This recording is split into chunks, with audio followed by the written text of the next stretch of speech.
Valdas Rakutis, labas. Sveikas gyvas, Algi. Sveiki, gerbimi patronai, ačiū, kad remiat. Ir šiandien seniai žadėta istorija apie Belgiją, kuri sukėlė labai nemažą ažiotažą. Kodėl Belgija? Kas čia gali būti įdomaus? Pasirodo, jums tai yra įdomu, man įdomu irgi.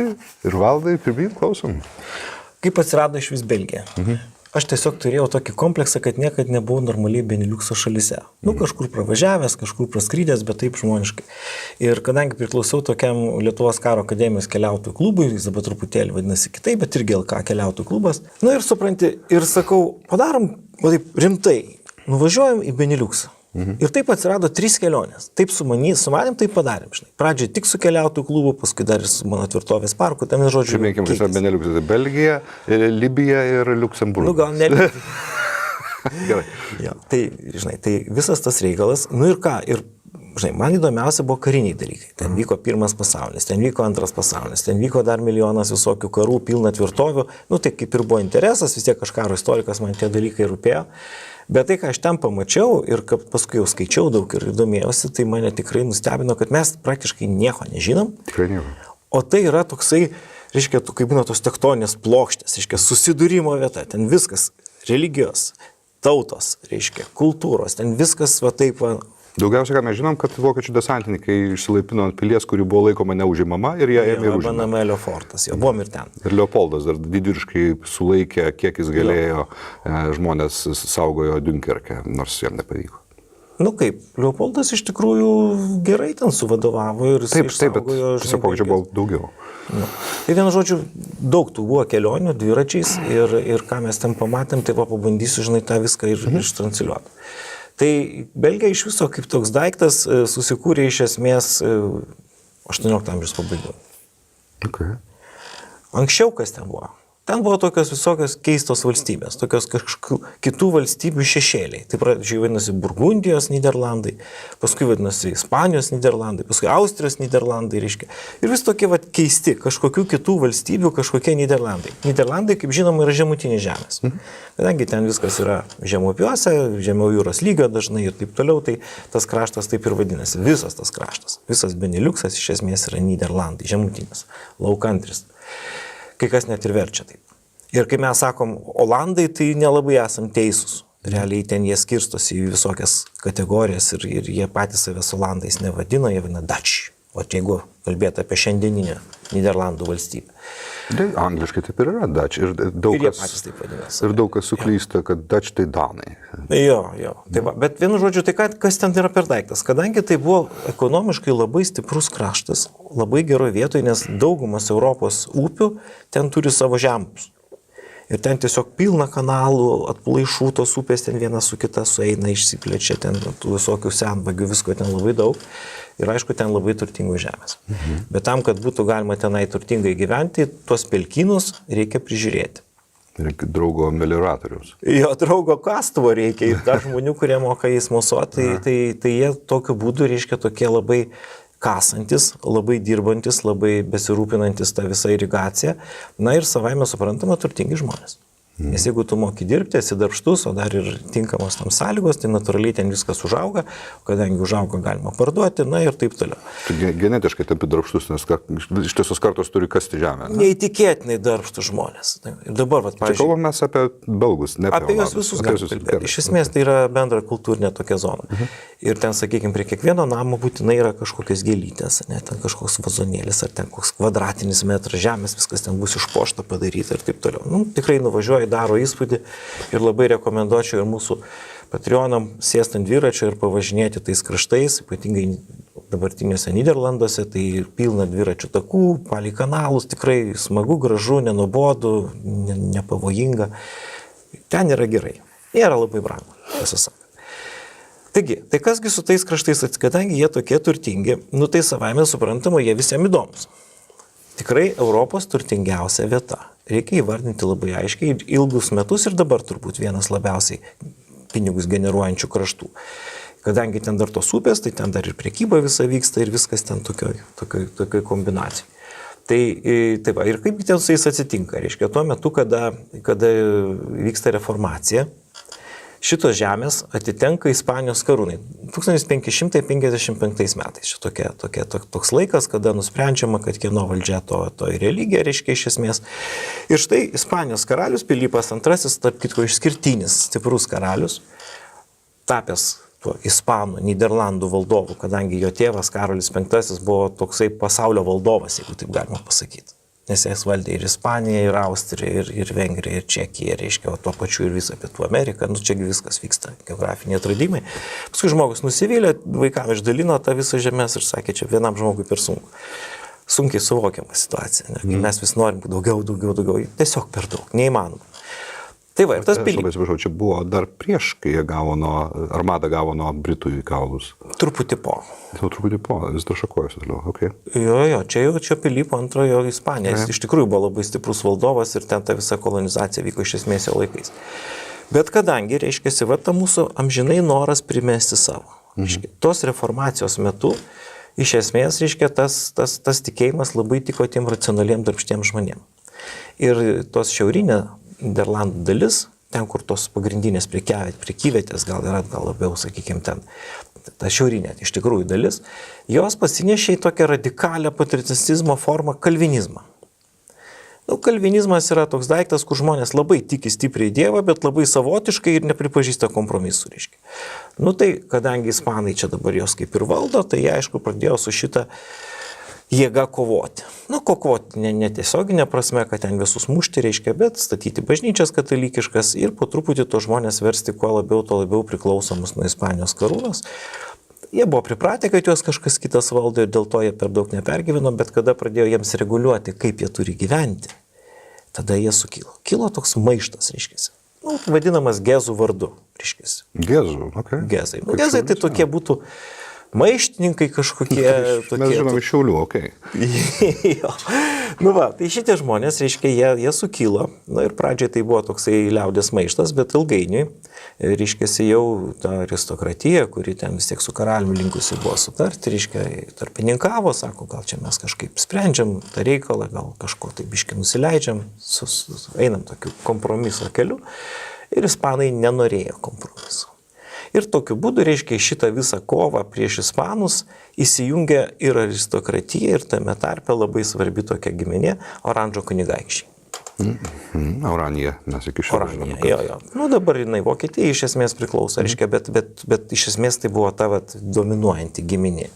Ir tokiu būdu šita giminė, Orano kunigaikščių, dar jie paskui bus vadinami oranžistais, reiškia, ir čia ta spalva oranžinė, Niderlandų išskirtinė spalva, reiškia, jinai pradeda iš esmės organizuoti kovą prieš ispanus. Ir ta kova vyko 80 metų.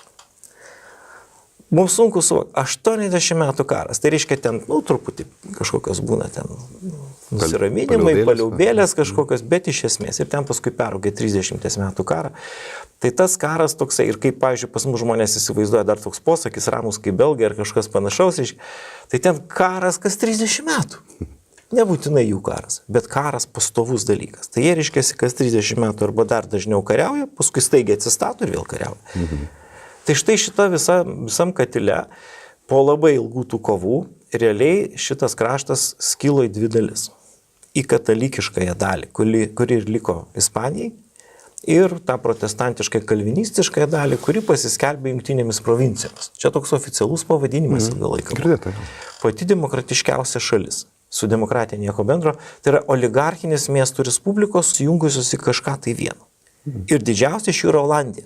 Dėl to mes kartais juos Olandais vadinam. Nors iš tikrųjų jie nėra Olandai, Niderlandai. Toks pavadinimas jiems yra suvokiamas. O viduje, reiškia, dar to mažo gabaliuko viduje dar yra daugybė provincijų, kurios turi visiškai savo atskirą sąmonę ir tradicijas ir netgi kalbą turi kitą ir taip toliau. Tai mums labai sunku suprasti, bet kai dviračiu važiuoji, tai matai tos skirtumus, reiškia, jie egzistuoja. Ir ten irgi tame tarpe toj protestantiškai valstybė dar buvo katalikiški enklavai. Bet jie kažkaip ten rado bendrą kalbą. Nes tiesiog dar ekonomiškai svarbu, kadangi tos upės ten teka. Jeigu tu tenai nerasi kažkokio kompromiso, nevyks prekyba. Čia kaip man priminė armėnų enklavėlį į Azerbaidžaną. Irgi katalikai. Jo, bet tik tai tiek, kad ten, reiškia, jie, tiesiog jie racionaliai turi kažkaip išspręstą klausimą. Ir tokiu būdu, reiškia, šitas visas kraštas kilo tarsi į dvi dalis. Ir ta pietinė dalis, apie tą šiaurinę mes daugiau žinom, jungtinės provincijos, kariauja ten su ispanais, paskui su anglais dėl dominavimo, įkuria New Yorkus visokius, visą didelį tokį sukuria, reiškia, tą kolonijinį pasaulį. Tai bet mes ne apie tai šiandien šnekam, bet apie tą pietinę dalį, kuri liko tarsi ispanų. Na, ispanai, reiškia, ta jų karūna irgi ten išgyveno visokios peripetės, tame tarpe ir dinastinės krizės, ir paskui šitas žemės tokiu paveldėjimu keliu atitenka Austrijai. Nu, katalikiškas kraštas tiesiog ten persidalina, vedybų kelių ir panašiai. Na ir Austrai, reiškiasi, jų pagrindinis priešas šitų Austrų tampa iš tikrųjų prancūzai. Ilgus metus jie kariauja tarpusai 17-18 amžiui ir kadangi čia vyksta toksai ilgalaikis globalus karas, kuriame dar kokie anglai sudalyvauja, taip čia tos koalicijos visokios, Liudviko 14 karai, tai tas kraštas pasidengia tvirtovėmis. Ir tos tvirtovės, reiškia, tampa ilgalaikio karo tokiu objektu ir ten yra kur pasireikšti patiem geriausiam architektam. Tai va dėl ko mes į Belgiją važiavom. Iš vienos pusės, reiškia, Sebastienas Leprestras de Vaubanas, geriausias ir garsiausias fortifikatorius visame pasaulyje, pastatęs 33 naujas tvirtovės ir perstatęs 200, neskaitant kiek dar paėmė, nes jis dar jas ir imdavo, reiškia.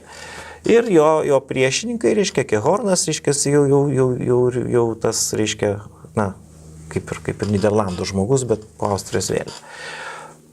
Ten va 3 muškietininkai kariavo, D'Artagnanas, tarp kitko, yra iš tikrųjų kariavęs, Maastrichto apgultai. Taigi ten ta La Rošelės apgultai, ne, ten buvo kitur. La Rošelė, bet tarp kitko nelabai toli. Jo, čia irgi yra tas toks religinių karų, reiškia, pasaulis. Tai va, tai ten pilna tų tvirtovių. Na, tai dalis tų tvirtovių ten yra. Aišku, tas Maastrichtas kaip ir Niderlandam priklauso, bet jis tokia uodega įlenda realiai ten į Belgiją, ten tiesiog keli kilometrai jau BNMLs, ten vienas šalia kito tie dalykai. Na ir reiškia, ir ten tose kovose, tų tvirtovių statymė ir taip toliau reikėjo tų inžinierių. Ir čia vienas yra Belgijos paradoksas. Belgijoje yra geriausios Austrijos karo inžinierijos mokyklos ir dirba geriausi architektai. Tai taip yra, kad, reiškia, tos mokyklos Liežė, kurios ruošia šitos karo inžinierius, jos egzistuoja žymiai seniau tos mokyklos negu pati Belgijos valstybė. Ir aišku, belgai apie tai garsiai nešneka, aišku, jie pamini tenai ir ten Brielmonas, jų garsiausias architektas, bet ta mokykla ten senai yra. Tai kai važiuoji per tą Belgiją, tu matai visus tuos senuosius lygmenis. Ir tų lygmenų yra kaip torte, kokie 7. Vienas dalykas, reiškia, tai yra kažkokie Austrai arba ten ispanai. Antra vertus, jie vis susiję su Vokiečių imperija. Jie yra jos dalis, ilgus amžius, reiškia. Ten egzistuoja religinės kovos ir, pavyzdžiui, yra toksai stambus feodalas kaip Liežo vyskupas.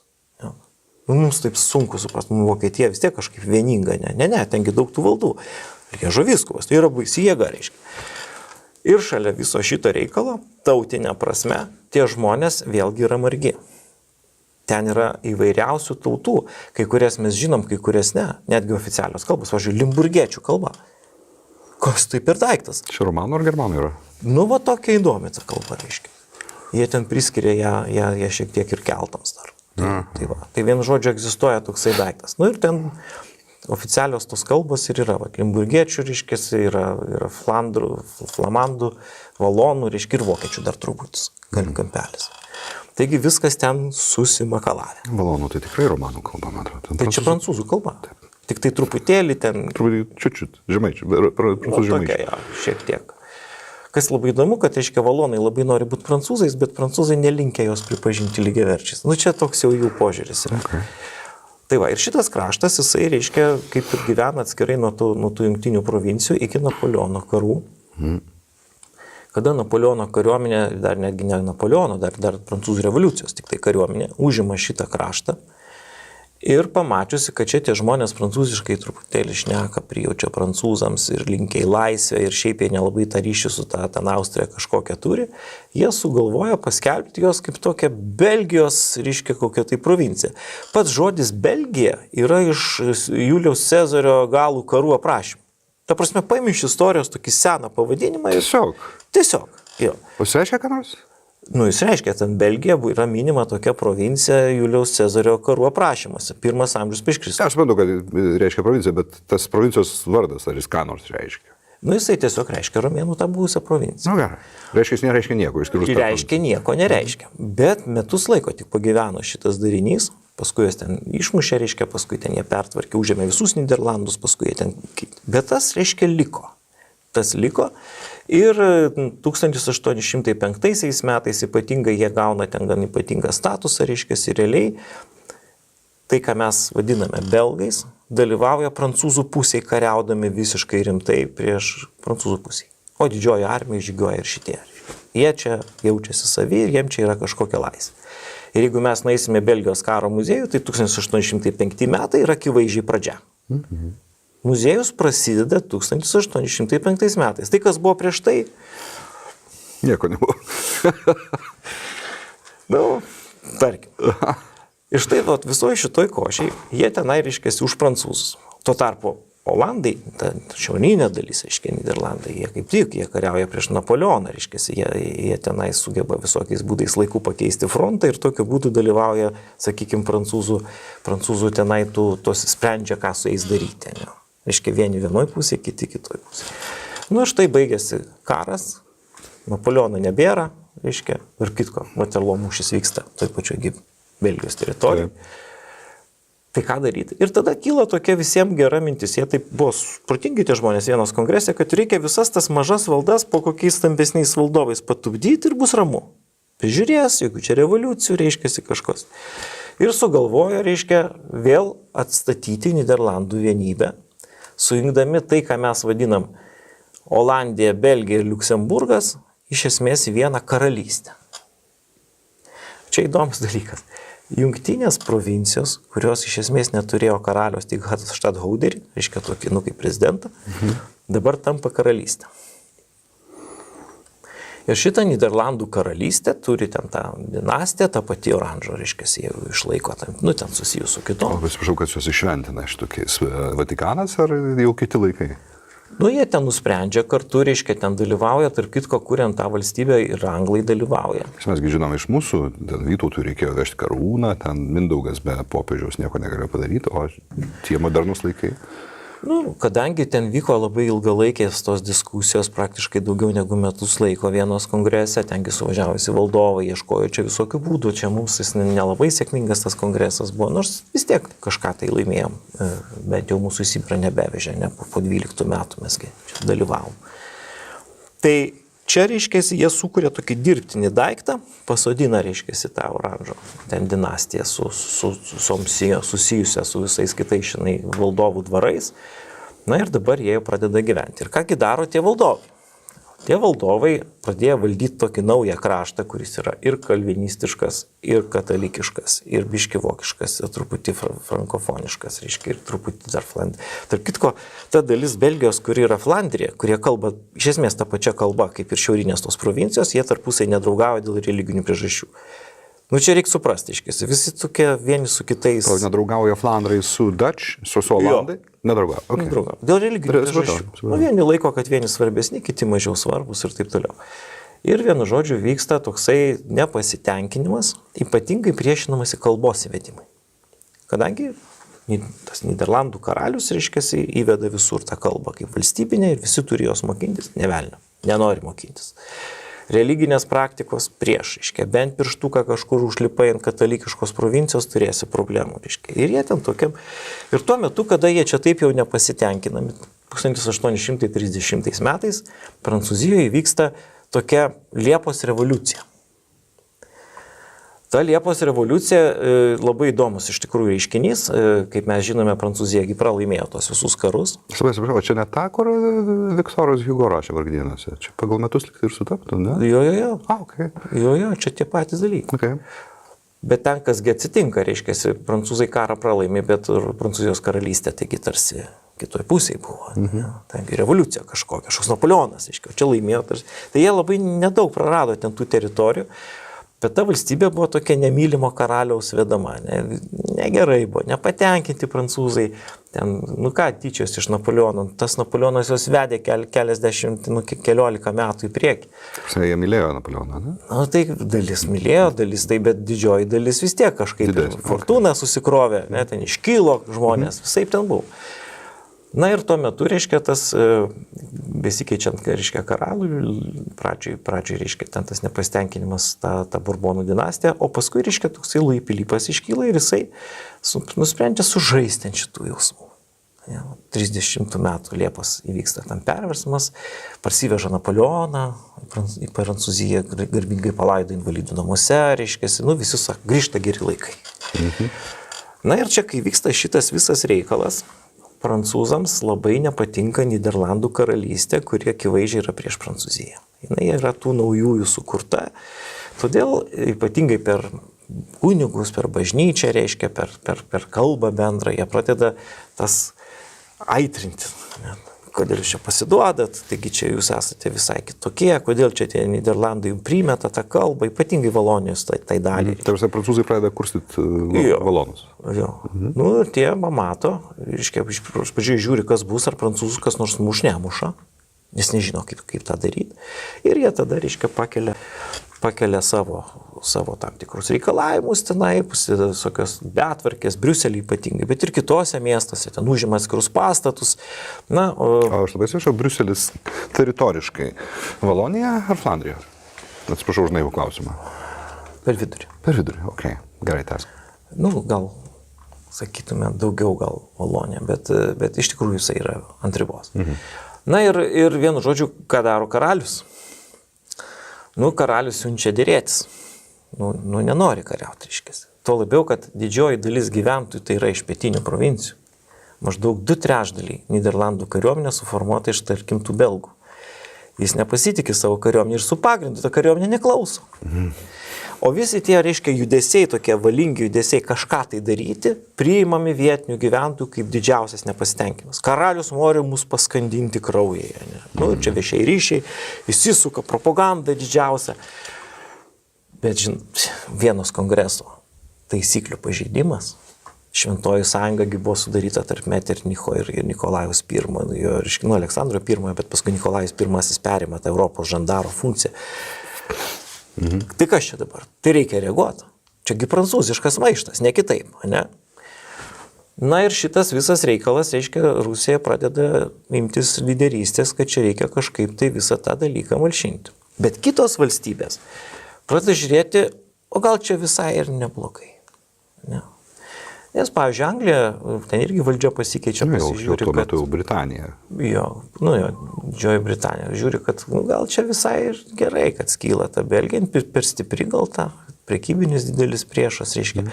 O gal čia jeigu skiltų, gal net ir į naudą, prasidėjo tokie jau bandymai, kalbėjimai. Gal čia tada mes einam prie dėrybų stalo ir čia dabar kažkaip mes kažką rasim, reiškia. Nes jeigu jau čia gimsta naujas kūnas, tai kaip jis tai čia atrodys, tai kokia jo teritorija, čia prekybos, vien žodžiu, linksta į dėrybas visas tas reikalas. Oficialiai dar niekasgi čia nesusikūrė. Na ir Rusija, pamačiusi, kad reiškia čia kažkas tai vyksta ne taip, kaip jinai įsivaizduoja turėtų daryti, nes Nikolajus jis yra toks konkretus vyras, reiškia, jeigu maištas, tai malšint. Tai kągi pasiūst į tą malšinimą. O Lenkijos karalystė. Yra tokia vakarinė provincija, tie Lenkai ten kažką tai savy galvoja. Tarp kitko, ne Varšuvos, o Lenkijos karalystės kariuomenė atrodo kaip Napoleono kariuomenė. Uniformos prancūziškos, reiškia, muštras ir visos taisyklės yra prancūziškos. Nu, jis toks iš tikrųjų autonominis darinys buvo Rusijos imperijai. Tai sako, gal Lenkus pasiunčiam. Laimės gerai, pralaimės irgi neblogai, bet ta prasme, nuleidžiam garą tokiu būdu. Razmenная монета. Tai bet tai ir kilo mūsų sukilimas iš šito reikalo. Lenkijos kariuomenė pasipiktino. Kaip juos, laisvės šauklius, reiškia žmonės, kurie čia kariavo už mūsų ir jūsų laisvę visoje Europoje, dabar čia siunčia malšinti revoliucijos ir čia iš tikrųjų rusai nepaskaičiavo, kad taip ir prasidėjo mūsų sukilimas. Lenkijoje žinomas kaip lapkričio sukilimas 30 metų. Bet grįžkime atgal į Belgiją. Kasgi čia vyksta, reiškia, ten maištas Rusijoje, Rusija, aišku, užsiima čia malšinimu to. Ten netgi nesukilimas, Lenkai eina Lenkų-Rusų karu 1830 nes abiejose pusėse valstybinės kariuomenės. Tai koks čia maištas? Čia lietuviai tai maištininkai, o Lenkai tai tokia autonomijos sukilimas prieš imperatorių. Na ir vienu žodžiu šitoje visoje istorijoje vyksta dėrybos ir dabar jau deramasi dėl teritorijų. Tai kurgi čia turėtų būti ta naujoji valstybė, jau tada ant lūpų žodis Belgija.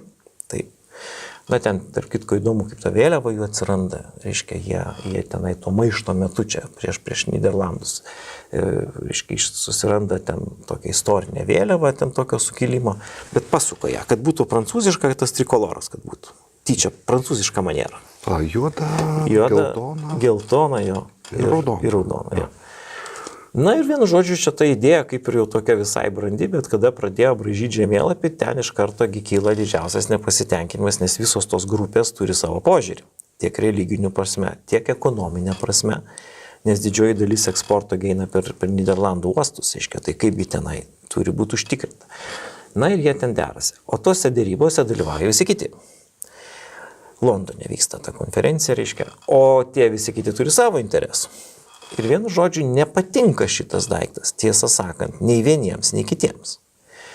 Ir Nyderlandų karalius, kiek pasvarstęs, pamato, kad tos dėrybos vyksta jam labai į nenaudą, nusprendžia jėgą numalšinti. 31 metais sumušti, reiškia, visą šitą belgų kariuomenę.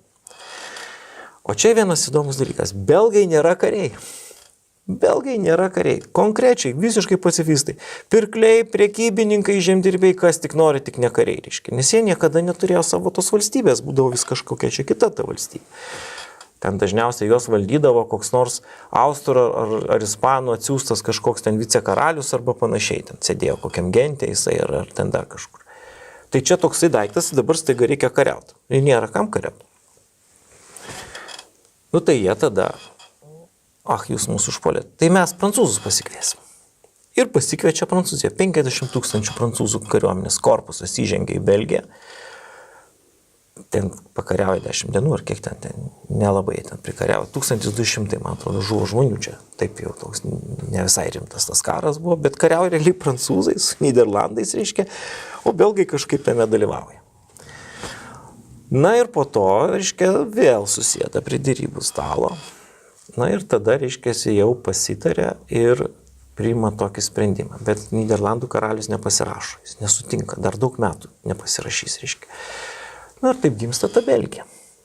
Bet jinai gimsta iš, tarsi konfliktas tarp prancūzų įtakos ir Nyderlandų pradinėme etape, reiškia. O po to, reiškia, susikūrė ta Belgija, jinai turi remtis į prancūzus, neturi kitos išeities, reiškia. Bet anglai sako, tai kitą karalių pasodinkim. Ir tas belgų karalius, jisai iš esmės yra pasodintas Britanijos intencija ir gavo garantijas. Britų garantijos Belgijos karaliui dėl nepriklausomybės. Okay. Nes jie žiūri labai teigiamą dalyką, kadangi Britanijai ginti sausumoje labai sudėtinga, tai daug geriau, kada pakrantės, nuo kurių galima užpulti Britaniją, yra jos įtakoj. Tai buferinė valstybė. Taip. Nu tai tada Nyderlandai šiaurinė tokia irgi neipatingas dalykas, reiškia čia va. Dabar didžiausia problema, ką daryti su Liuksemburgu. Liuksemburgas yra didžioji hercogystė, na kaip mūsų didžioji kunigaikštystė Lietuvos, tai iš esmės panašiam status. Ir tai yra tokia labai keistos kultūros kraštas, pusiau limburgiečiai, pusiau vokiečiai. Reiškia, ir tų tenai yra. Ir iš tikrųjų Liuksemburgas stipriai susijęs su Vokietija. Jisai ten dalyvavo visokiose vokiečių ten nacijos kūrimuose ir taip toliau. Nu, beje, ir Nyderlandai ten turėjo asmeninį susitarimą su vokiečių ten tom besiformuojančiam tokiom visom organizacijom. Na ir, o aišku, prancūzai nenori šito dalyko, nes per Liuksemburgą eina pagrindiniai keliai į Vokietiją ir panašiai, kas kontroliuoja Liuksemburgą, kontroliuoja labai svarbią dalį Ardėnų. Europos hubas. Taip, ir jie tenai besvarstydami, reiškiasi, ir bestumdydami vis tik tai labai tą Liuksemburgą nuskriaudė. Iškia, prijungė didelę dalį prie Belgijos ir prie Prancūzijos. Tai šiandieninis Liuksemburgas yra tik tai trečdalis to, kas Liuksemburgu vadinasi. Ir ten dabar tiek Prancūzijoje, tiek Belgijoje yra tokios provincijos Liuksemburgas.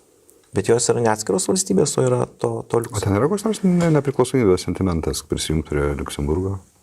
Ar viskas jau praėjo? Mes ten klausinėjom, ten bandėm kažką išsiaiškinti, tai nieko ten labai neišsiaiškinsi, nes priklauso, ką tu paklausi. Žmonės bendrai politiką mažai domisi, nes ten viskas... Kad laimingai gyvena. Laimingai gyvena, bet ten, aišku, politikai tai mėgsta pakaitinti tas visokias jų ambicijas, bet ten daugiausiai vis tik yra žmonės mąstantis ekonomiškai ir jie žiūri, kur yra geriau būti. Na ir tokiu būdu ta Belgija va tokia gimsta, reiškiasi. Bet ten lieka tokių va keistų sprendimų, kurie yra, na, jos reikia pamatyti, kad suprastų. Taigi gerbiama privatinė nuosavybė. Ir jeigu žmogus turi žemę, pavyzdžiui, jis gyvena Belgijoje, bet jo žemės yra Niderlanduose.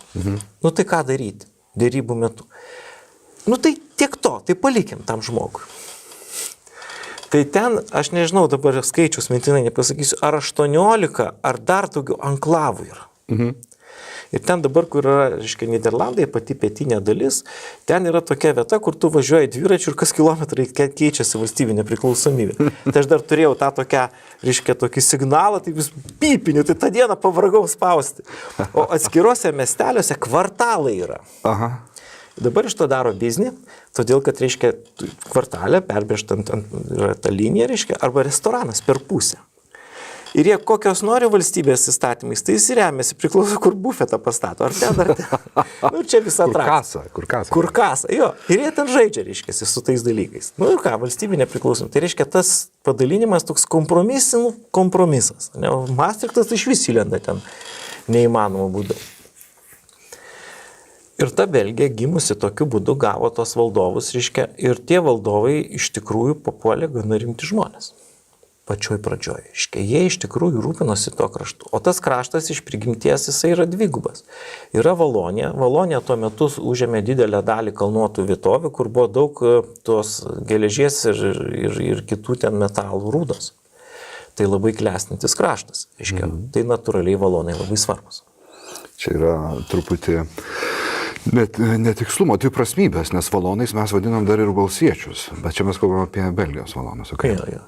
Tie prancūziškai kalbantys žmonės, jie iš tikrųjų yra prancūziškos kultūros, tai jiem būdingos, reiškia, visos prancūziškos savybės. Tai yra neipatingai tvarkingi, reiškia, labai lengvai bendraujantis, neatsitvėrę labai kažkokiom tvorom, žmonės tokie, mėgstantis gerą virtuvę, vienu žodžiu, tokia vat, jau ta pietų Europos tokia daugiau kultūra. Tuo tarpu Flandrija yra iš esmės, tokio vokiškai olandiško tipo žmonės. Viskas ten turi būti tvarkoj, griežtai, visi fasadai turi būti pagal vienodą tipą pastatyti, reiškia, tos pačios spalvos, bet galima padaryti, kaip tu nori, ten savo darželį. Vienu žodžiu, kraštas vizualiai skiriasi. O tu tiesiog dviračiu važiuoji, o čia Valonija, o čia jau akivaizdu, kad Flandrija. Traukinių punktualumas, reiškia, patys traukiniai skiriasi. Niekas jų nejungia šitų žmonių. Jie nesimokina privaloma tvarka vieni kitų kalbos. Ir yra įtampa iki šiol. Aš nesakyčiau, kad gal įtampa, separacija tiesiog. Čia jūs, čia mes. Aš buvau nesiniai Briuselį prieš 8-9 metus ir ten Europos parlamento vienas iš lietuvių narių, aš paklausiau, kaip jie pas juos tas. Ir sako, visiškai vienareikšmiškai jie skiria save į vienus ir kitus. Ir ten nėra ten pridėtas draugystės. O kažkas pas jos karališkoje šeimoje čia susitokė prieš 10 ar daugiau metų. Ir tai buvo iš Flandrijos ir iš Valonijos. Ir tas buvo nacijos stiprinimo. Jo, tai ta monarchija, jinai vienintelis jungiantis dalykas. Praktiškai nieko kito neturi. Nes jeigu jie net nemoka tos pačios kalbos ir jos nevartoja, jeigu ir žino nevartoja, tai kas jos jungia, reiškia. O pats Briuselis, kuriame yra dvikalbystė oficialiai įteisinta ir viskas turi būti 2 kalbom, jisai turi dar savo atskirą sąmonę ir jisai nelabai tenai ir tie parlamentus skirtingus turi.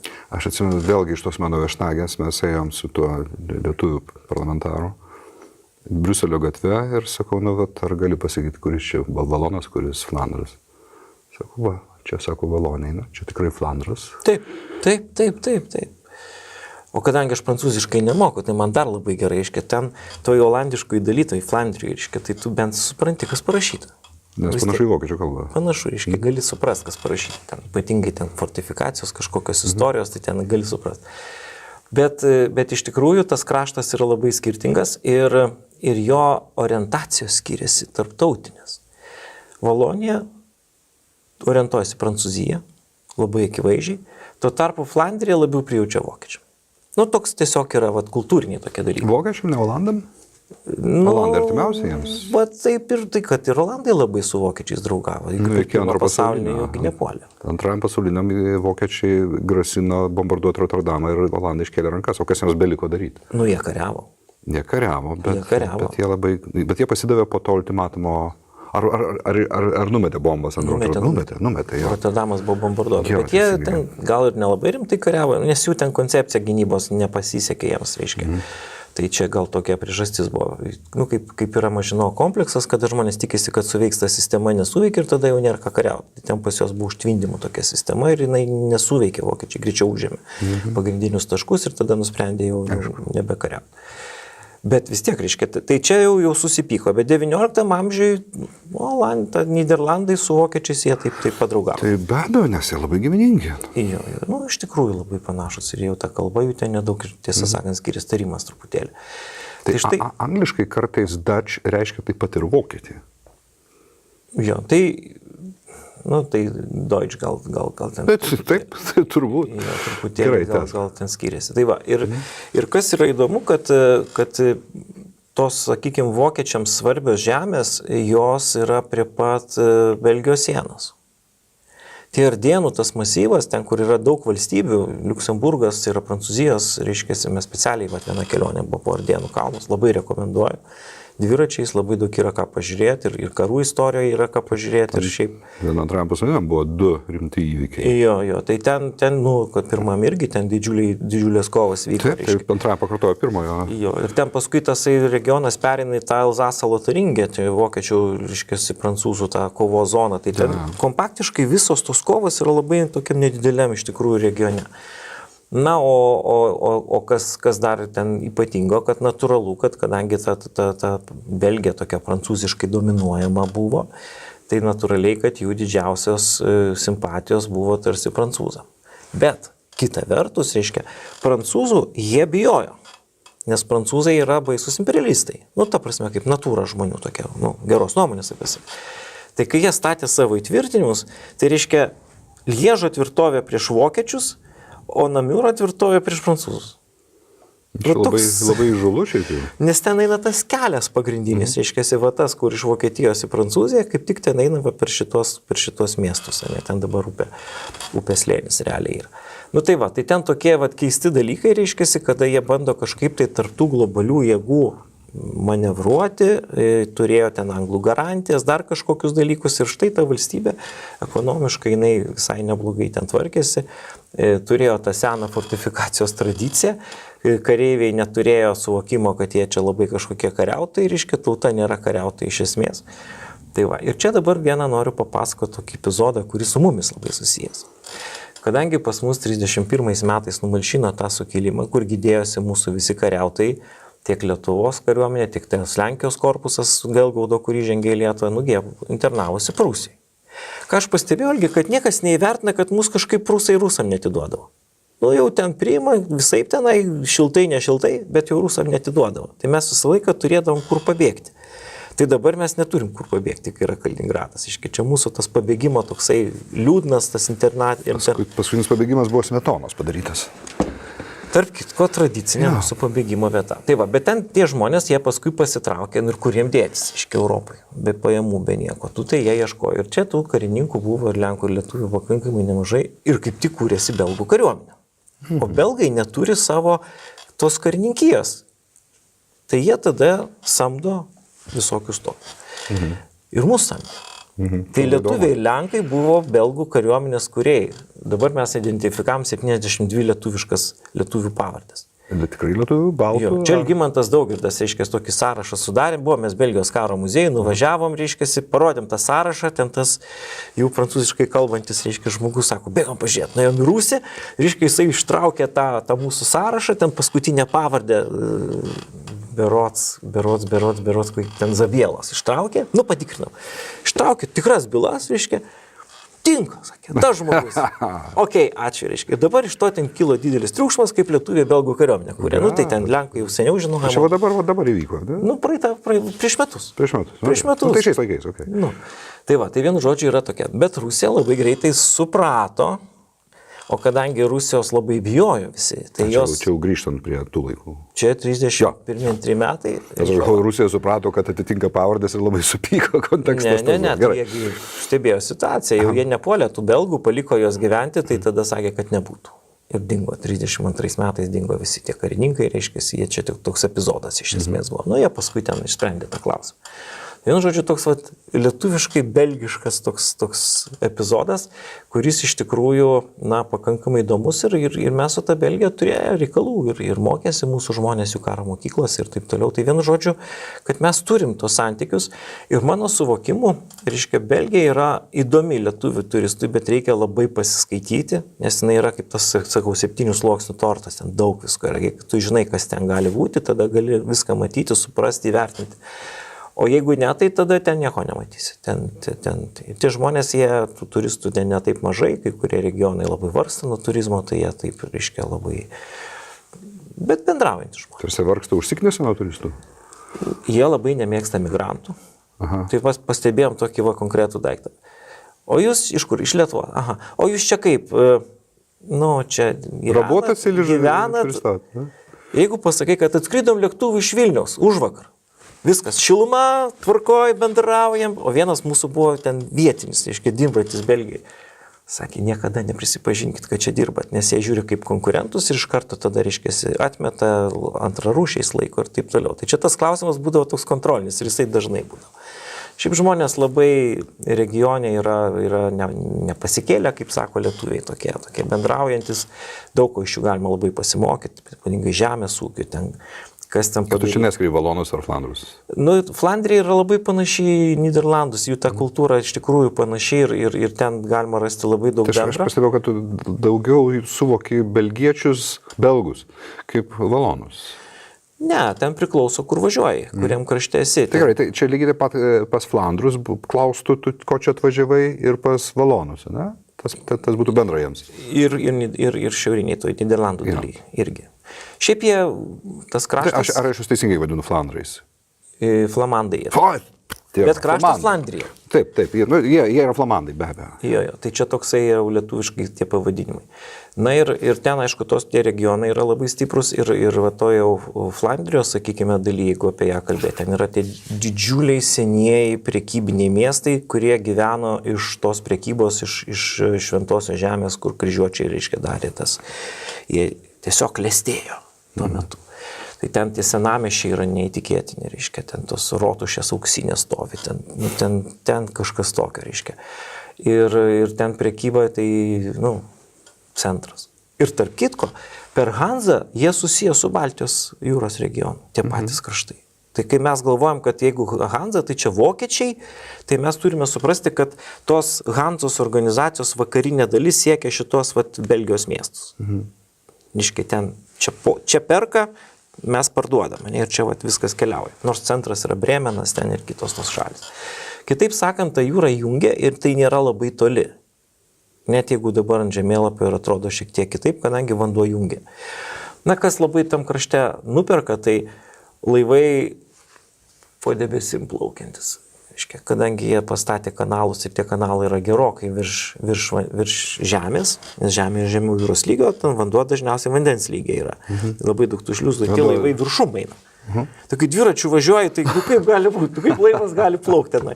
Tai šitą, kol pripranti prie tų visų. Čia labai keista turėtų būti. Ir ten yra dabar toks turizmas, reiškia, dar lietuviai, žinau, kad irgi daro. Sėdai tuos laivus ir ten gali po visą Europą keliauti tais laivais. Visokiausiais, reiškia. Tai ten ir paprasti laivai, bet būna ir tose prekybiniuose laivuose, tose didžiuliuose baržose, mačiau, ten sėdi, ten tie turistai plaukia, žiūri, reiškia. Toks lėtas keliavimas, bet tu pamatai iš vandens. O šliuzų yra tenai? Pilna. Pilna šliuzų. Jo, ten kas keli kilometrai. Turėtų, aišku, turėtų. Jo, ir ten iš tikrųjų tų laivų pilna. Ta prasme, jie plaukia ir ten kaip mašinų kelias toksai visiškai. Tai ir sakykime, tos visos pakrantės tų kanalų, tai nors ten dviračių takai padaryti, ten galima jais važiuoti labai smagu, bet yra labai išvystyta pramonė ir visokie sandėliai ir vis tai tie laivai ten išsikrauna, ten pravažiuoti palieka tau gabaliuką, tai tu kaip ir dalyvauji tam prekybiniam gyvenime, viskas persinėgia. Nėra atskirta ta pramonė kažkokiu būdu, ypatingai, sakykime, ten Belgijos jau toj labiau centriniai daly, prie Liežo, Namiuro, tai ten tiesiog ištisinė konglomeracija tokių miestų. Labai tirštai gyvenamas kraštas ir ten visokių ten gamyklų pilna. Tai sakyčiau, kas mane labiausiai ir nustebina, kad toks pramoninis kraštas ir taip sugebama rasti vietos gamtai. Ten, sakykime, jeigu ten jau čia dabar gal Flandrijos arba netgi jau Niderlandų dalyje, tai ten tais kanalaisgi viskas atskirta. Kiekvienas žemės gabalas tai yra toks kvadratėlis ir nei vieno apleisto. Jeigu tik truputį apleisti, atims valdžia iškart žemės, ten labai griežtai žiūri. Tokios salos, ne? Tu prasme turi kultivuoti, ką be kultivuotum, ne? Ar tulpės, ar bulvės? Jo, tu ten turi, jo. Ir ten gaunasi taip, reiškia, kad ten tuose kanaluose pilna paukščių gyvena. Masė ten visokiausių, kokių tik nori, reiškia. Tai ten nėra tokio suvokimo, kad jeigu miestas, tai jokios gyvybės, ten tik tarakonai vaikšto, nieko panašaus. Ten klesti viskas, ten pilna, jie ten prižiūri tą gamtą, tuos rezervatus, ten kažkokius padarė, reiškia, ten kažkokie seni pelkynai, juos jau saugo. Ir šalia tą, ypatingai jau čia, aišku, jau dabar, mes Olandais juos vadinam Niderlandiečiai, tai jie labai, vis tik ten jų valstybė, jų statytos tvirtovės, jų statyti šliuzai, tai jie labai tam skiria didžiulį dėmesį. Čia apie Flandriją kalbant. Ne, dabar jau kalbam apie pačią Olandiją. Pačią Olandiją, reiškia, tai jie jau čia stipresni gerokai už belgus, pas jo šaknis yra gilios, reiškia, čia jų valstybė, jie visada čia gyveno. Ir toks yra ir pasididžiavimas ir viskas. Tai vienu žodžiu, čia tas kraštas, jisai, toks yra ką pažiūrėti. Nes mums visą laiką meta, kad viskas prieštarauja. Jie iš viso žmonės, kurie sugeba sujungti skirtingus dalykus. Pavyzdžiui, valstybės nuosavybė, kažkokių asociacijų nuosavybė, privati nuosavybė, miesto nuosavybė. Jie gali padaryti bendrą organizaciją ir sėkmingai dirbti. Pas mus tai palauk, tai čiagi valdiškus pinigus pumpuoja, ne? Bendradarbiavimas neįmanomas, už tai, kad yra sąžiningi žmonės. Absoliučiai. Ir tuo pačiu metu gudrus ir sukti reiškiasi ir visą. Sukti gerąją prasme. Ta prasme, jeigu jiems reikia pasiekti kažkokį sutarimą, jie susitars tarpusavį, padarys kažkokias frakcijas, prastuminės savo idėją, kovos, konkurenciniai kovoja iki galo. Bet jeigu pasirašė sutartį, laikysis geležinį. Tai kaip priklauso vakariečiams. Tai toks mums labai svetima aplinka. Mes irgi laikome sutarčių, bet ne taip, kaip norėtųsi. Bet aš drįstu manyti, kad Lietuva ir yra riba, už kurios į rytus jau sutarčių mėgstama nesilaikyti. O mes jų vis dar mėgstam labiau laikytis negu ne. Mes aišku, esam rusifikuoti ir pas mus kartais irgi nemėgstam laikytis sutarčių, bet aš manyčiau, kad mes priklausom tai civilizacijai. Aš gal naivus, tu mane sukirsk, bet man atrodo, kad... Mes priklausom tai civilizacijai. Aš sakau, per Hanzos ryšius, per mūsų prekybinius ryšius mes su jais esam tiesioginiam kontakte. Ir netgi būdavo, kad jau Niderlandų laivynas atplaukdavo į Baltijos jūrą daryti tvarkos, kai švedai per daug sustiprėdavo. Kad netimtų iš jų prekybos galimybių. Tai čia šitas yra ir Petras I geolandiškas reformas darė, Rusijos tą laivyną, kūrė, tos tradicijos kažkiek pas mus yra atkeliausios. Tai ten terminai, jūriniai ir panašus dalykai. Tai čia su to kraštu susiję. Pavyzdžiui, ką radau, labai tokį įdomų daiktą, dviračių važiuojant Niderlanduose šiuo atveju. Peterburgo gatvė. Galvoju, kas čia per Peterburgą? Tų Peterburgų gal daug pasaulyje yra. Taip. Lentelė. Iš šito kaimo žmonės išvažiavo statyti Sankt Peterburgo, ten kažin kiek ten tų žmonių, reiškia, ir jie tuo vardu pavadino tą gatvę. Tokių keistų dalykų, kai dviračių važiuoja, gali rasti. Tai aš manau, kad šitas kraštas, jisai, jau kalbant daugiau apie Niderlandus, apie šitą jau tokią šiaurinę tą dalį, kalvinistiškąją, tai iš tikrųjų jinai daro tokios didžiosios civilizacijos įspūdį. Bet kokiu atveju, jau ten nėra to tokio susipriešimo, ten yra pas jos ir katalikų, yra ir bažnyčios stovi katalikiškos, jie toleruoja šiais laikais toliau, bet labai aiškiai save su religija sieja žmonės. Jiem tai yra labai svarbu ir... Čia rimtai. Aš niekada nekėjau iš tais dalykais. Aš turiu omeny, ypač kai sovietinė propaganda užaštindavo religinį klausimą, kad Šiaurės Airijoje yra katalikai prieš protestantus. Tu už mane šaudyk, Valdai, aš netikiu to. Aš sutinku, kad tas kažkiek turi įtakos, tai natūralu. Bet aš manau, kad čia pagrindinė varančioji jėga nesutarimų tarp etninių grupių yra etnocentrizmas, o ne religija. Gerai, airių atveju yra tie patys airiai, bet airių atveju yra vieni už karūną, kiti už respubliką, o ne tai, kad vieni už protestantizmą, kiti už katalikybę. Nors tas irgi koreliuoja be abejo. Buvau vienam labai įdomiam renginiui, čia nesusijęs su dviračių kelionėm, ten tokia mūsų buvo tokia federacija tvirtovė Europos, aš ten valdybos narys ir buvo valdybos posėdis tokia miestelį Berkopsom. Ir jis yra visai ant Belgijos sienos, iškia Niderlanduose, bet jau praktiškai ten už kelių kilometrų Belgija ir čia pat Antverpenas, tiesiog matosi ten 10 kilometrų gal nuo to miestelio, bet dar Niderlandai. Nu ir ten tas burmistras buvo kaip tik mūsų tos organizacijos prezidentas, reiškia, ir jisai tenai po mūsų visų tų, sako, kviečiu vakare į tokį festivalį. Kaip tik pas mus vyksta čia toks festivalis. Nu, ir mes nueinam į tą festivalį, visi kalba tik tai olandiškai, jokių ten angliškai, o mes, aišku, mums priskyrė ten tokią globojančią moterį, mes su angliškai kalbam. Ir jis sako, o ką jie čia veikia? Iškai jie labai selektyviai žiūri. Čia mūsų renginys. Jokių turistų. Čia mūsų vietinis, ten vyno ragauja, visokius valgius, tais restoranai sukuria kažkokį. Iškai, aš tada pamačiau, kaip iš vidaus atrodo. Iškai jie sukuria tokias savo kultūrinės oazės. Ir tam visam globalizme, didžiuosiuose miestuose pilna emigrantų, ten gyvena ir taip toliau, jie sukuria tokias savo kultūrinės zonas ir ten jie yra olandai, ten jie laikosi savo taisyklių, nepriima svetimų, reiškia, ir tokiu būdu išlaiko tą tapatybę. Tai man šita savybė regiono išlaikyti tapatybę, netgi regioninę tapatybę, šitam globalizme iš tikrųjų darė didžiulį įspūdį. Ir mes kartais bijom to globalizmo, pergyvenam, kad čia atsiranda kažkokie tai žmonės, bet mums iš tikrųjų gal reikia labiau sukurti tos savo lietuviškus tokius tapatybės vietas, ženklus, šventes ir kitus dalykus, kad mes tą kultūrą galėtume, tai jinai labai svarbi yra. Mes jų turim sočiai. Mes jų turim sočiai, gal dėl to ir nesaugom, nes jos dar natūralios yra. Bet šiaip jeigu judėtų toliau tas globalizmas ir tie miestai taptų tokie multinacionaliniai, kaip ir turbūt taps vis tiek anksčiau ir vėliau, tai tas jų pavyzdys, kaip jie sugeba išsaugoti savo tos regioninės tapatybės skirtumus, žinoti savo istoriją ir gebėti tam visam margume, tuose prieštaravimuose išlikti ir labai demokratiškais, ir tolerantiškais, ir neprarandant savasties, tai šitam krašte to galima pasimokyti. Tikrai, tas darė įspūdį, reiškia, bet sakau, tam, kad pajustum tą kraštą, tu pervažiusi nieko nepajusi. Tai jeigu dviračiu, tu matai ir pašneki su tai žmonėm, turi kažkokį kontaktą, tai tada supranti, kaip tai yra iš tikrųjų įdomu ir kad Europa yra daug sudėtingesnė, negu mums atrodo. Ir nėra tokio labai ten daikto kaip Europa, iš tikrųjų yra labai daug visokiausių regioninių dalykų ir jie, tiesą sakant, gyvena per šimtmečius ir niekas ten jiem neatsitinka. Ir jie gali puikiausiai išgyventi. Ir čia gal yra Europos tas didžiulis privalumas ir jėga, kad mes kaip kokie graikų poliai vis tiek esame. Kelis kilometrus pavažiuoji, jau ten kitas visai kraštas, iškasi, čia jūs, čia mes, nors žmonės važinėja, mašinas turi ir visą kitą. Tai aš manau, kad čia yra iš tikrųjų geras dalykas ir tam krašte tikrai galima daug ką pasimokyti.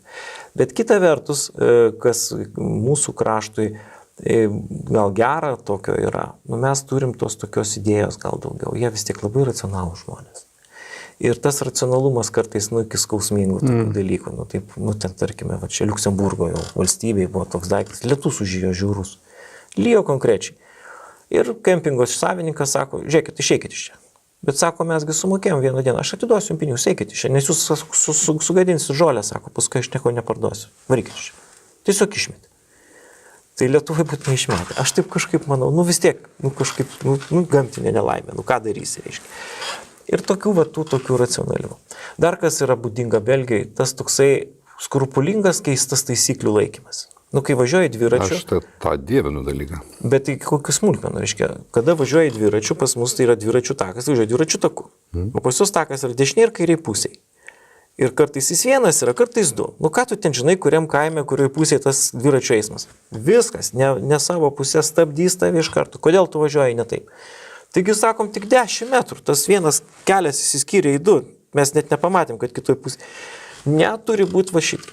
Stabdys, aiškins, reiškia. Paprasti žmonės. Paprasti žmonės. Arba ten nedaug dievė įsuksi į autostradas, tos mašinos visos, negalima čia važiuoti griežtai. Tai mano kaip gerai, kad tai pas mus būtų. Tai tai čia toks šokas, reiškia. Tai gerai, kad paskui mes ten įsigijom tas programėlės, kurios rodydavo, kurioje gatvės pusė yra, tai tada jau gerai. Tai įsigijot programėlę ir tapot civilizuotais. Tapom civilizuotais. Jų akimis žiūrint. Aš labai už tai.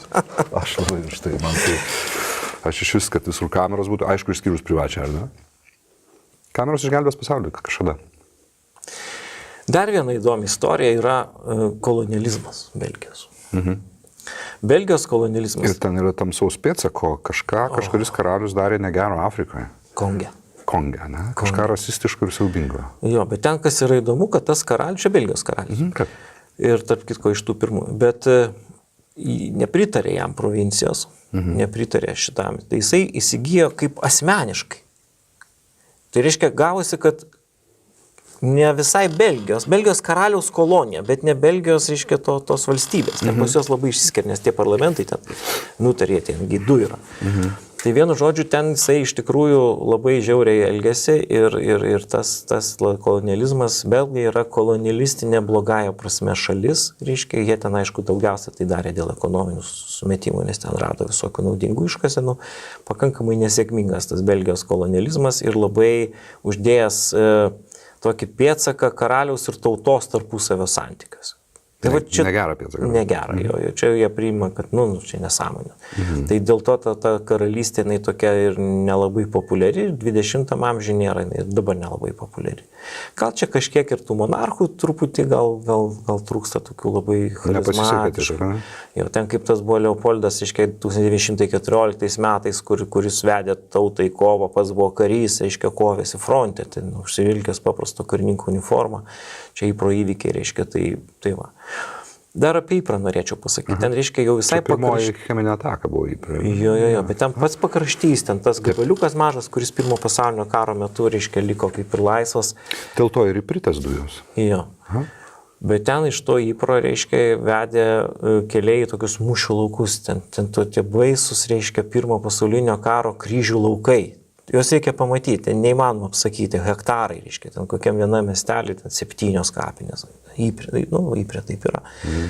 Ir ten yra tokie meno vartai, reiškia, tokie vartai, dabar jau išpuošti, kuriuose nuo 28 metų, tai jau beveik 100 metų, kasdieną vyksta paminėjimas, tas vadinamasis, paskutinioji, kaip čia sakyt, patikrinimas, taip gal reiktų lietuviškai išversti. Reikiuotės dabar?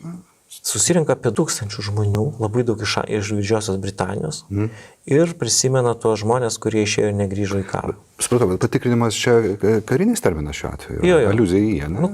Angliškai last appel, ar kaip ten vadinasi, reiškia. Bet kas įdomu, kad, reiškia, kiekvieną dieną 2000 žmonių ir mes kaip tik buvom tuo metu, 8 vakaro ten vyksta, labai siūlau pamatyti. Nors mūsų dviratininkam tas įspūdžio nepadarė, bet aš sakyčiau, lietuviai turi padaryti, kad žmonės šitai prisimena pirmą pasaulinį karą, neša vainikus.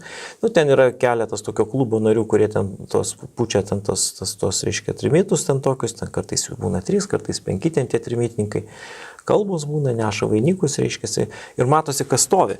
Aiškiai atvažiavęs spec pajėgų kariai iš Britanijos, jie ten matyt kažkokias turi ceremonijas, tai tokia Britanijos... Sasas?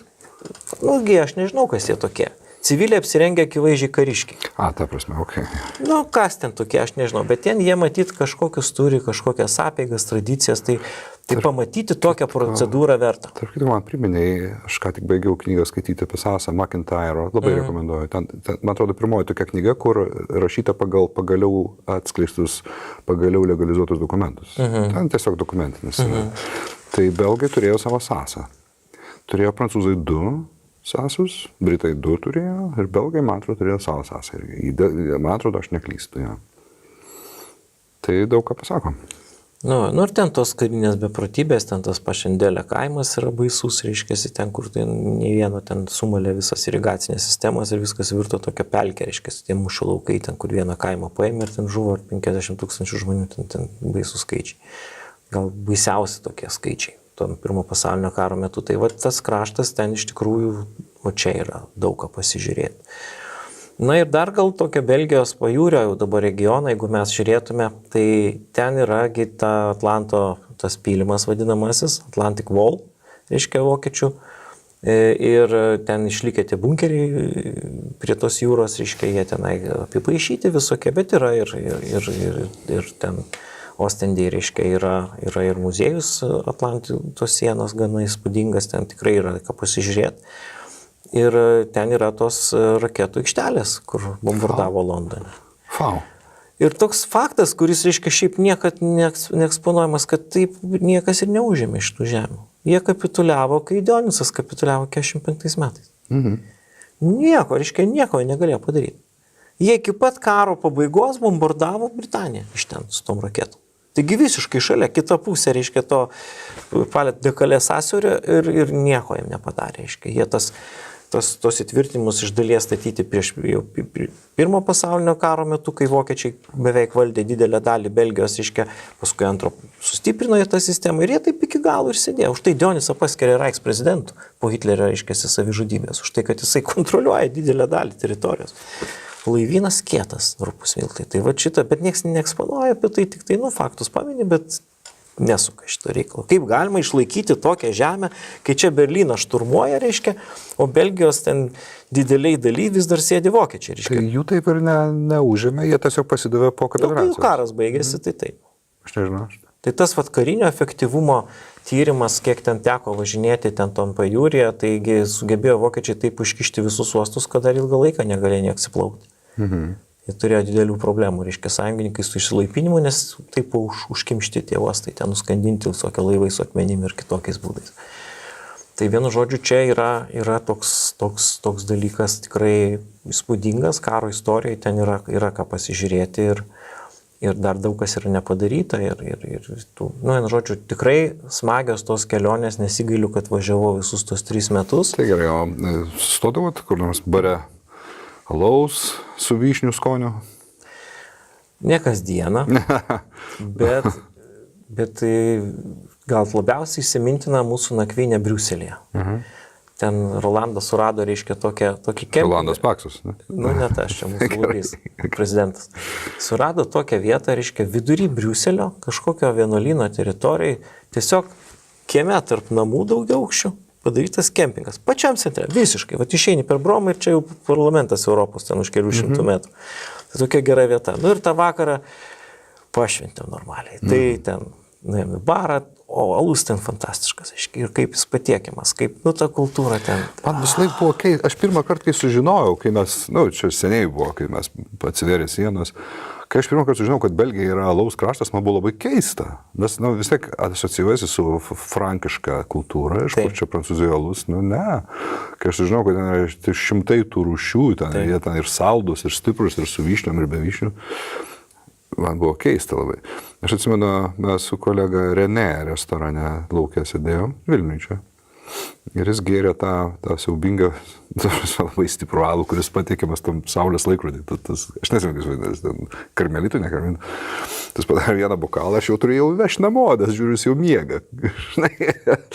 Kalbant apie alų. Stella Artois yragi belgiškas alus, ne? Britanijos proletarų mėgstamiausias. Mums tai kažkaip tas labiausiai Lefe patikdavo. O, Lefas, tai čia bomba. Jo, tai tas labai gerai, aš sakau prancūziškai, kai nemoku, tai gal netaip ištariu, bet kas iš tikrųjų, bet ten yra gerai. Ir aš labai rekomenduočiau gal ir pravažiuoti visas tas 3 valstybės. Vat visos jos, nes jos yra skirtingos. Tai Olandija, Belgija ir Libija. Ir Liuksemburgas. Tarp kitko, maloniausių žmonės Liuksemburgė. Taip. Pagal duomenis Eurostato ir ne tik Eurostato, Liuksemburgas yra turtingiausia šalis pagal GDP per capita ir įperkamumas. Bet taip yra kartu su Airija. Bet taip yra dėl to, kad ten labai daug dirba imigrantų, kurie tą statistiką ir padaro. Bet kaip bebūtų, Liuksemburgas iš tikrųjų labai tuo aspektu labai turtinga šalis, nepaisant to, kad dirbtinai išpūstas čia yra statistikos šitas grafa. Aš nebuvęs niekad Liuksemburgas. Aš atsimenu, mums pasakojo kažkoks dėstytojas, ar tai valstybės teisės istorijos, ar kažkoks, kai antro pasaulinio karo metais vokiečiai turėjo pravažiuoti per Liuksemburgą, tai Liuksemburgo ar tai kunigaikštienė, ar tai kunigaikštis, man atrodo, kažkokia ta moteris buvo, atsigulė ant kelio. Nes jie turėjo, kariuomenės negalėjo priešintis sniegą. Atsigulė ant kelio, tai ką, vokiečių, sako, motociklininkai išlipo iš savo to vežimėlio, paėmė ją ir nunešė. Labai juokinga, nors, aišku, čia liūdni dalykai. Ir aš sakyčiau dabar, kur viskas dar veda, tas regionas, jisai labai atveda į tą Alzaso Lotaringę, tą prancūzų vokiečių kariavimo zoną. Taip. Aš manau, mes galėtume kokią laidą apie tai padaryti. Oi, būtų įdomu, aš Strasbūrė, mano pirmas normalus, jeigu neskaičiuosim Amerikos, 92, bet pirmas vakarų Europos susipažinimas buvo Strasbūras. 98 metais mes tokie ubagai atvažiavom, ten, žinai, pavalgyti McDonald'ą, tai čia tas pats, kas viso mėnesio alga, čia, žinai, prašvilpti. Mes buvom ubagai dar tada. Labai. Ir Strasbūras, aš tik neatsimenu, čia Alzasas ar Lotaringė, man atrodo, čia Alzasas yra. Na? Ir ten yra Kolmaras, toks miestelis šalia, ir ten viskas persimaišė. Ir mano labai artimas draugas gyveno Strasbūrė, jis dirbo žmogaus teisų teisme, lietuvis, iš Lietuvos oficialiai. Ir jis sakė, kad per sieną čia pat pervažiavo į Vokietiją ir ten gali nusipirkti raugintų kopūstų, ant kurių parašyta rusiškai «Хорошего аппетита, земляк». Ir dar aš vieną dalyką žinau apie mūsų europarlamentarus. Aš nesakysiu, kas jie tokie, nors gal ir galėčiau, bet kadangi man pasakojo kitas europarlamentaras apie juos, tai neturiu mandato išduoti, kas tai. Bet tai buvo 2 mūsų europarlamentarai, kurie nuomojosi, kaip žinia, Strasbūre vyksta ten 3/4 posėdžių, kiek aš žinau. Taip. Tai jie gavo allowances, visi parlamentarai, nuomotis taip pat ir Strasbūre, kažkokį tai butą ar viešbutį. Tai tie 2 parlamentarai iš Lietuvos, vėlgi, norėčiau pasakyti, kas tokie, bet nepasakysiu. Gal, jeigu patronai paklaus Patreon'e, pasakysiu, kad išsinuomavo namą jau Vokietijos pusėje. Dėl to, kad ten pigiau. Ir gyveno ten dviese, už kurių vienas senukas. Lietuvių parlamentarai sutaupė kažkiek tai alavansų, supranti, krachaborstų. Nu taip. Nu ir dar yra vienas jau toks, žinai, vyšnė ant torto. Taip, klausom. Kur yra pirmoji Lietuvos karo mokykla? Nu, tai turbūt Belgijoje. Liunevilyje, Lotaringėje. Lotaringėje. Bet apie tai mes kalbėsim turbūt jau kitą kartą. Nu gerai. Ačiū tau, Valdai. Dėkui. Ačiū, kad remiat. Kaip jau supratot, kaip jau suprantate, šitas epizodas yra pagal tierą. Taip ir bus. Ir kaip ir rašiau, tai dar priminsiu tiems, kurie gal neskaitė, kad Valdas Rakutis maloniai sutiko pas mus pasirodyti jau kas 2 savaitės. Taip, kad matysite Valdą Rakutį 2, o kartais ir 3 kartus per mėnesį. Ate. Ate.